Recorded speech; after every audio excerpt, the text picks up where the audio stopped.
उपसभापती, विधानसभेचे अध्यक्ष, उपाध्यक्ष आणि त्याचबरोबर राज्याचे लोकप्रिय मुख्यमंत्री देवेंद्रजी फडणवीस, उपमुख्यमंत्री आदरणीय एकनाथजी शिंदे साहेब, उपमुख्यमंत्री सुनेत्रताई पवार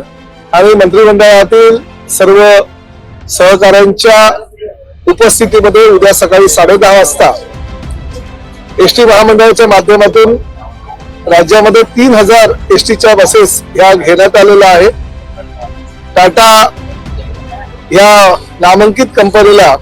सदरचं काम मिळालेलं असून महाराष्ट्र राज्यामध्ये एसटी महामंडळाच्या एकत्रितरित्या 3000 बसेस या पहिल्यांदाच येणार आहे आणि त्याचं लोकार्पण या सर्व मान्यवरांच्या उपस्थितीमध्ये होणार आहे। 2x3 ची ही 56 आसन क्षमतेची बस ही महाराष्ट्रातील खेड्यापाड्यामध्ये पोहोचवण्याचं महायुती सरकारचं उद्दिष्ट आहे आणि उद्या सकाळी 10:30 वाजता लोकार्पण करत असताना ह्या एसटी बसेसचं नामकरण राजमाता जिजाऊ या नावाने होणार आहे आणि फार मोठ्या उत्साहाच्या वातावरणामध्ये त्याचं आम्ही सकाळी लोकार्पण करतोय।